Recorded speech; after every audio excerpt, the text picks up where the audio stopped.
What's shaking, folks? It's Gary from Used to Be New Sports Cards and Collectibles with, this is actually the continuation of my COMC order that came in. The 3 videos that I posted yesterday were, that was all the graded cards.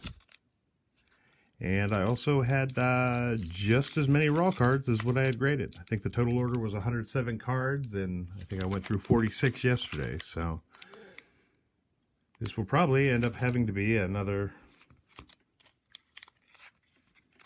3-part video. I had a kid, I don't know that much about it, but I had a kid that works for me who used to have his own YouTube channel playing Call of Duty or something like that when he was younger, you know, early teens. And he had over 1,000 subscribers at one point. Now, granted, you know, it was a bunch of kids, and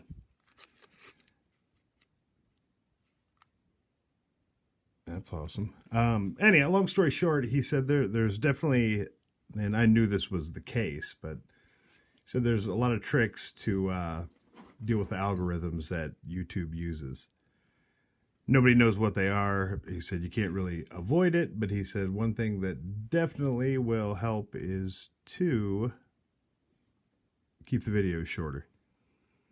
I told him, hey, doing what I do, sometimes the video is just not going to be shorter, and that's just the way it is, and it's generally a bunch of old men that watch me, and that's it. And he said, but yeah, if you want to get more exposure, you gotta try to keep them short. So he said even, you know, so far as to shoot the whole video and break it into 15-minute sections to post it. So that's what I tried yesterday. I'll probably try it again today. We'll see if see what happens. All right, that's it. Let's get into these cards. You probably already saw it if you're paying any attention. But first off, I forgot I even ordered this thing. I love this guy. Tim Anderson, shortstop for the Chicago White Sox.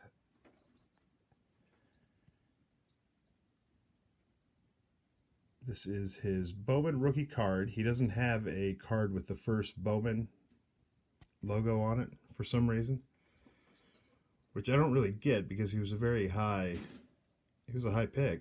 He was a big time prospect. I don't know why he wouldn't have an actual first Bowman on any of his cards, but he doesn't. That being the case, this would be his Bowman rookie card autograph. Tim Anderson, your American League batting champion last year. Most people don't know that. He had a heck of a year. I've already drafted him a couple of times. Okay. I will try to go through these pretty fast. I don't have any delusions of getting all 100 cards in one video, though. Not with the way I operate. Okay, first off, I've got a 2005. All right.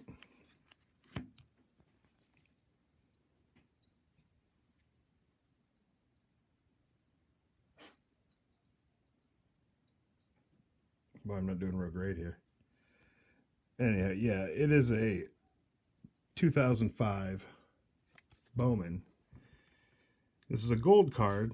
Nelson Cruz, first Bowman, which is pretty cool. Pretty cool. Oh, look at that. Never read that before.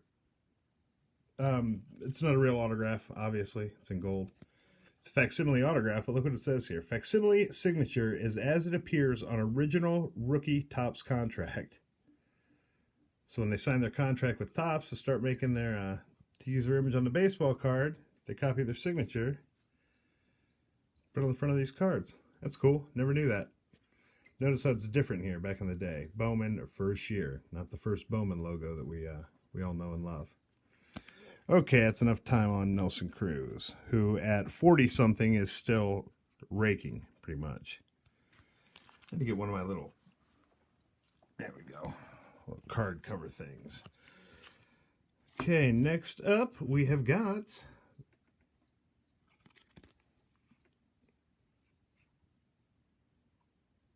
sure this is what, a 79 tops. I'm going to assume it's a 79 tops with the 78 rookie catchers. Actually, incredibly, I'd already purchased this on COMC. And, you know, with condition and everything, I'm sure I didn't pay more than $1, something like that. But when I went to Triple Play Vintage, my second trip, I think it was my second trip, maybe it was my first. Anyhow, I picked one of these up there also that was in actually better shape. One thing I did notice about the cards there, I mean, I know a lot of cards from this era are miscut, but the ones that they've got out are real miscut. Obviously, someone's been through them, that's all. Which is fine. It's still cool. All right. This is so cool. That's right, folks. You know him from the Boston Celtics. Maybe as a general manager for who? The Suns? This is him. Danny Ainge. Second baseman, Toronto Blue Jays. The very same Danny Ainge that played with Larry Bird, McHale, the Chief, DJ. I'm not a Celtics fan either, by the way. But I've grown to appreciate Danny Ainge throughout the years. And he played baseball, which is cool. Okay, next card. This would be a Mike Doss. What is this? Upper Deck Finite, perhaps? It's numbered 503 out of 999. Level 1 Finite Rookie, Mike Doss, safety, Indianapolis Colts. Former Ohio State Buckeye. Also a former Canton-McKinley Bulldog. Birthplace, Canton, Ohio. College, Ohio State. This guy was a great high school player, obviously, and he was a great college player. I really, really thought he'd have a better pro career than what he did. But so it goes. I'm putting him over there with Phil Hubbard. Both of those guys graduated from McKinley. Canton-McKinley. Next card, we have a... I'm so bad with the years on these. These cards are so crazy looking. Everything from the 90s.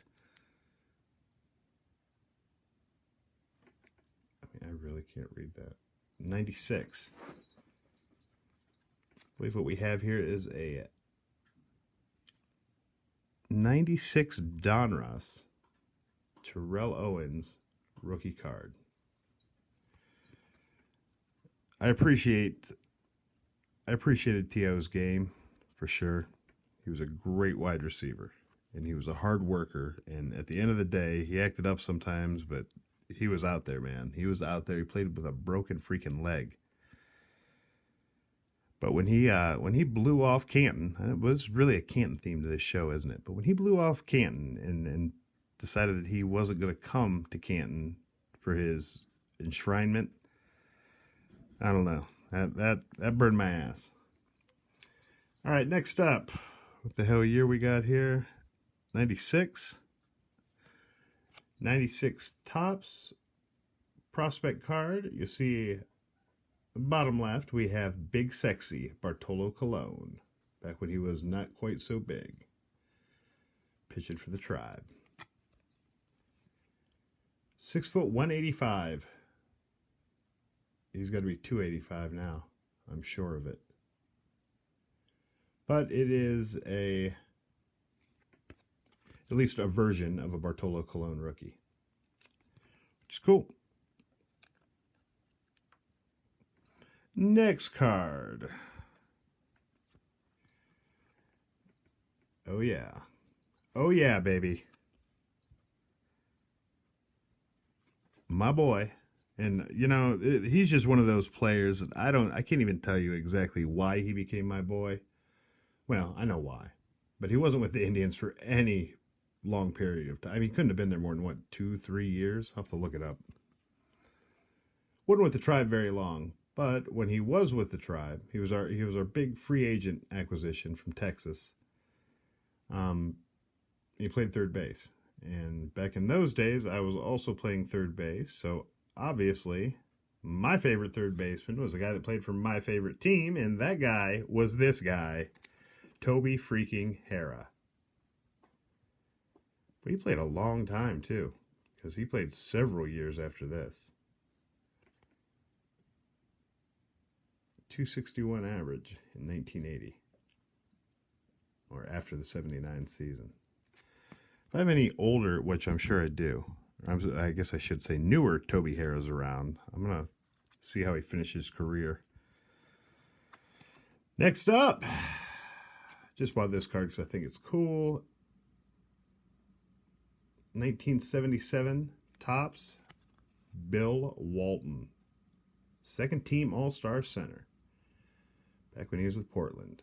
I don't remember Bill Walton playing for Portland at all. I only remember him when he was with the Celtics and often injured. But yeah, it's cool. I forgot how cool a lot of these raw cards are that I bought off of COMC. Totally forgot what all I got. Next up. Surprised I didn't leave this in there. Leave it in my COMC account.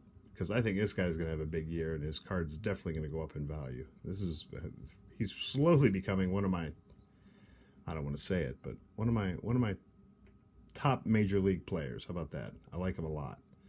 2017 Topps, Sandy Alcantara, first Bowman Chrome. I believe I have the autograph version of this around here somewhere also. Love Sandy Alcantara. If you play fantasy baseball, you can get him at the end of the draft. But I'm telling you, get him. Wow, really keeping with the local theme here. Got a 1991 classic, Eric Turner. I guess you can call it a rookie card. This is that classic Premier Edition that also has a Brett Favre rookie in it. You can call it, it's definitely a rookie card, but you actually consider these classic cards to be sports cards. I mean, they're clearly sports cards, but it's definitely an off-brand. I've got this whole set up there that I haven't opened yet, but it's got a Favre in there also. But I loved Eric Turner, man. This guy played the game the way it was supposed to be played. Eric is like a heat-seeking missile when patrolling the secondary. That's right. The problem was Eric liked to party with cocaine. And back in the early 90s, you could actually do enough cocaine that it would kill you. And unfortunately, that's what happened to Eric. Ho, ho, ho, ho, ho. It's so funny. I was just looking at a graded one of these this morning. What we have here is our 1986 Topps Frank Minifield rookie card. I need to see if Minifield has a USFL card, because that's another thing. They're so damn expensive, but I want to start getting some of these USFL cards. They're pretty awesome. I'm going to have to see if Frank had one. But anyhow, as far as, he was from Lexington, Kentucky. I didn't realize that. As far as Topps is concerned, you know, regular Topps NFL football, this is Frank Minifield's rookie card. If you don't know who Frank Minifield is, then you're probably watching the wrong video. Heavy Cleveland theme today, as we can see. Got the 1980 Rookie of the Year. 1980, he batted .289, 23 homers, 87 RBIs, 2 steals, 131 hits. Wow. For him to have a year that was that good and that just totally fall off the face of the map, which is what he did. I love the guy still. He's still local also. I'm friends with him on Facebook, actually. But, we got a 1981 Fleer, Joe Charbonneau, rookie card. Super Joe Charbonneau. Had one great Rookie of the year, and then Basically didn't amount to a hill of beans after that. Hill of beans, I say. Okay, next up. Got a 2018 Panini Prism Fred Warner rookie card. I'm a big fan of Fred Warner. I couldn't pay that close of attention to the game last night because I was at work and I was busy. So I don't know how he did, but typically when I watch the Niners play, Fred Warner is all over the place, just making plays. He's one of those guys. You'll notice the cards that I got shipped home are definitely, these are my personal collection kind of cards. These are things that aren't going to gain a bunch of value. I'm not planning to sell them. These are just a lot of my people. And I just had them shipped home because I'm not selling them anyhow. All right, what we got here is a 1999 Topps Javon Curse rookie card. I know this doesn't really keep with the all Cleveland theme that I had going earlier, but I happen to love the Freak also. The reason being, I play a lot of fantasy sports. I play fantasy sports and I collect cards and I make YouTube videos. But anyhow, I play in one football league that I'm in, well, several football leagues that I'm in now, but at the time, the one football league that I was in that we played individual defensive players, I went out on a limb and for the first time ever in that league's history, took a defensive player in the first round, 9th overall, the Freak, Javon Curse.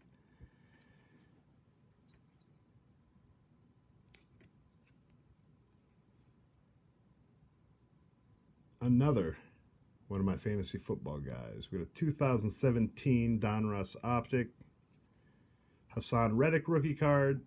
This guy makes a lot of plays too. Very Fred Warner-ish. A little bit undersized, fast, makes a lot of plays. He's another one of my fantasy football guys, to be honest with you. I've sat on him for years waiting for something to happen. And it kind of happened this year. Okay, next. Back to our Cleveland theme. God, I love that card. 1988 Fleer Mark Price rookie card. I believe this is his rookie card. It doesn't look like it's his rookie card. I'll have to look that up. I thought this was his rookie card when I purchased it. Maybe I'm wrong.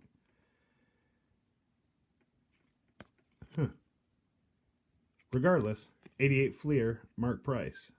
Awesome, awesome, awesome. It's in really good shape too. Like really good shape. It's not even miscut that bad. Awesome card. I can't wait to get all these in top loaders. Okay, it looks like we only got 3 or 4 left. We'll wrap this first 15-minute video up. I think we all know who this gentleman is. You're probably not used to seeing him in a Falcons uniform because he made his name wearing a Green Bay uniform. That's right, guys. 1991. Upper Deck Rookie Force. Brett Favre rookie card. Also a big Favre fan. Also stems back to fantasy football. A lot of these fantasy football leagues that I'm in, I like to play in keeper leagues. So I definitely get attached to players because I'll have them for several years, unless I cut them or trade them or whatever. All right. Funny, I was just talking about the USFL, and I was just talking about this being a hometown kind of opening, or I don't know what you'd even call this. You can't really call it a break, can you? Mail opening. I don't know why I'm having trouble focusing. There we go. 85 Topps, USFL, Brian Sipe. Nobody outside of Cleveland probably remembers, but in 1980, Sipe was the AFC MVP. And what would have, I guess after the 83, 82, after the 82 season? Anyhow, whatever year the USFL started, Uh, our president, Donald Trump, recruited him away from the Browns as a free agent, and he signed with the New Jersey Generals and was never really heard from again. I think Doug Flutie ended up taking his spot. Next up, we have got the 1980 Topps. Who's that guy in the middle? Lloyd Free, soon to become World B Free. The first Cavalier that I remember. Also, we got Mark Landsberger and Artis Gilmore on this card. Again, these are the cards that are perforated. I think they're kind of meant to be pulled apart. So I think it's really cool when you get one like this. It's in pretty good shape, still intact. I love it. But yes, Lloyd Free legally changed his name shortly after this card was put out. Changed his name to World B Free. My favorite basketball player for many, many moons. And in the name of total randomness, the last card would be the original Empire Strikes Back. What year was this? Had to be 82. 1980, sweet Jesus. 1980, this is the original Empire Strikes Back. Dark Lord of the Sith card. I got Vader right here with cards leaning on him too. I had a bunch of these cards when I was a kid, and I've picked up a couple when I've seen them. They're actually kind of valuable. So I pick them up when I see them and get a good deal on them. But this was one of my favorite cards when I was a kid for some reason, and I picked it up. All right, that's all I got for you in this one. I've got 2 more packs of cards to open from COMC auction, or my COMC account that I sent for 100 cards from. So I'm going to get right back into that. But for now, we're going to call it a video. Cut this one off. And if you're interested in what I'm doing right now with the hometown cards, keep an eye out. Part 2 will be coming up very shortly. Thanks for watching. Later.